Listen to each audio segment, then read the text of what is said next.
Good morning, everybody. We're gonna try to get out a little later this afternoon, but I want to show you a couple of things. We made a little tutorial the other day on some spinner baits. This is actually the one that I made.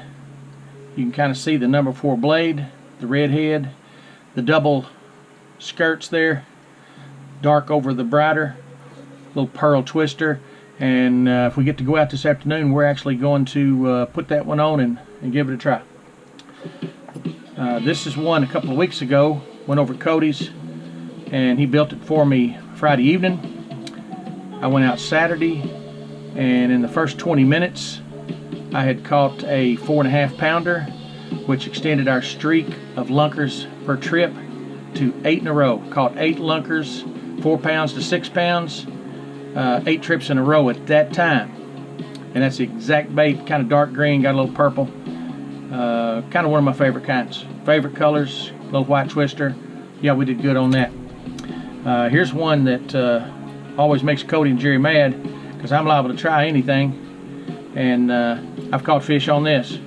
My trailer is a like a plastic dishwashing glove, yellow on one side, white on the other. I'll put something like that on there and go out fishing. It just aggravates the heck out of them. But I've caught fish on this bait. I've got video that I'll be putting on YouTube later. I've got a blue finger out of a little Dermathin surgical glove for a trailer. Caught 8 bass in 2 hours. Here's another one. Pretty bright. White and chartreuse. Even got the greenish chartreuse pepper flake tail. Pretty good bait. You know, I always like a little orange. If we have time, I'm going to come back and tie that one up with the bushy head like we talked. There's a pile of pieces of skirt right there, and we'll try to get to that a little bit later. Today, what I want to show you is worms. Catch a lot of fish on worms. Now, I don't know who invented it. Could have been us, but we were fishing what's called a whacky worm in the late 80s, and we called it a whacky worm. Like I said, I don't know if we heard it somewhere. That's pretty far back there. But we were fishing whacky worms in the late 80s. So maybe we did invent it. Now there's a couple ways to do it. I'll show you the good way, the bad way. I'll argue with so-called experts. But pick out your favorite color. A lot of times I use a dark one. A little dark red, metal flake. But there's a couple of different kinds of hooks. Now, a lot of experts will say, oh, you got to have this hook right here. It's got that little turn and hooks better and all that jazz. Well, that's just simply not true. I want you just to compare the physics of these hooks. Look how closed this one is. Look how open this one is. Forget those guys. I promise you, they don't know what they're talking about. You can't do better than that. But you take that worm and you just hook it in there kind of straight through it. That's all we're going to do. And you got you a whacky worm. Throw that thing out there, it'll come back a little sideways, of course, and you just jiggle it along, and it's just swimming as you go. If you put that by any bass in any lake, they will not pass that up. Now this is pretty lightweight.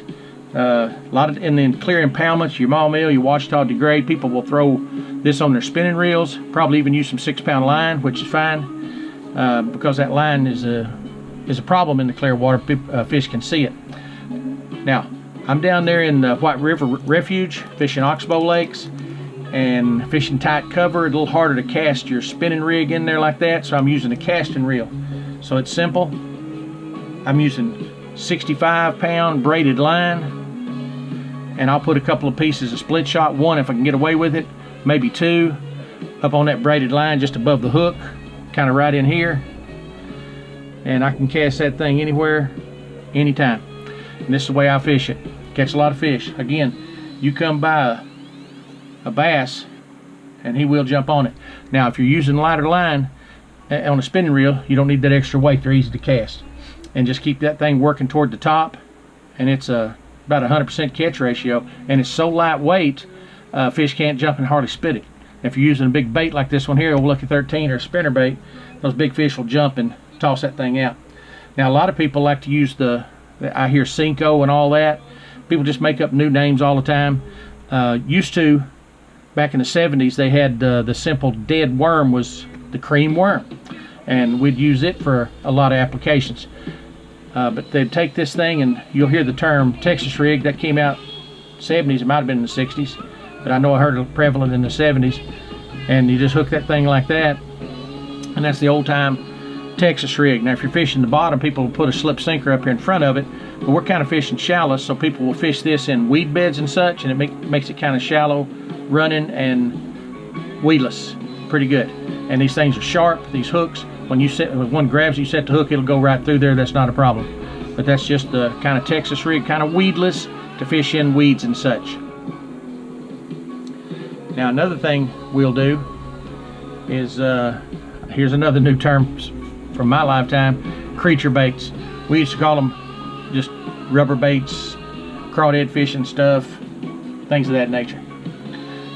Here's a couple that I've caught fish on, kind of imitating a crawdad, and you can fish this thing just like we showed that Cinco, that weedless Texas rig. A lot of people will do that right there.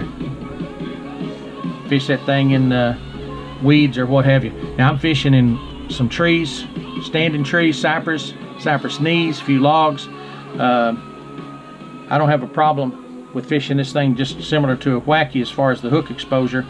I'll just run that thing down in there, just run it straight out and fish it just like that. I'm not fishing around structured weeds that's going to get it hung up. I'm fishing around bass that's going to hang up in their mouth. So I'll pitch it like that, and if fish hit that, it's just about 100%. You don't hardly ever miss one. Hardly ever. Here's another one, just different style. You can do the same thing with their hollow. If you put your hook in there weedless for Texas, it'll punch right through there. If a fish hits it, no problem. Anyway, there's a couple of things. Fishing some worms, very effective. Very effective. Again, they think because this thing's turned it holds better, but I'm just telling you, it's partially closed. This one's not. I use this one, and I'm catching a lot of fish. Some of you know about our streak that we're working on, and we have got up to literally last Saturday 10 trips in a row catching a bass, a lunker, 4 pounds or bigger. Caught most of them on spinnerbait. I've caught 2 of them on the Lucky 13 to keep the streak going. Caught 1 on a buzzbait. But what we'll do, you'll hear me use the term the bushy head. I'm going to take a bait just like this, and since this is light, I'm going to use dark. I'm going to take some old skirt material where skirts tore up. Those little rubber bands inside there break. I got me some kind of bright green with a little black on it. I'm just going to put 3 together, tie a single knot, drag it down, and I want a little bit more color there. So I got me 3 that are dark brown, a little black on them. I'm going to center them. Just tie a simple knot, make sure all 3 of them come through. Boom. I got me a bright bait with a little contrasting color. I got me a bushy head. I got no problem throwing that and catching the next big bass. Hopefully this afternoon I'm going to get out and go after that 11th in a row. We're already at 10, and that video's coming out. I used my GoPro for the first time and got everything on it. So you won't be disappointed in that video coming out, and you won't be disappointed using any of these baits. I promise you, this is how to catch fish. And when we get through here, we're going to make another little video of how to fish a frog. A lot of people like to throw those frogs, and I'm going to teach you how to use one the right way. There's a lot of misinformation out there, and trust me, I'm going to straighten you out. But until next time, go to my website. The blog's on there. We put a new story on every Friday. About 2/3 of them fishing, odds and ends. 1st of October, we're going to start putting some hunt stories on there. You don't want to miss that. Me and my buddies have created some really great adventures in hunting. Some of them didn't pan out so well, but a lot of fun to read about. But we'll keep putting stories up every Friday. We're adding more videos weekly on our YouTube channel.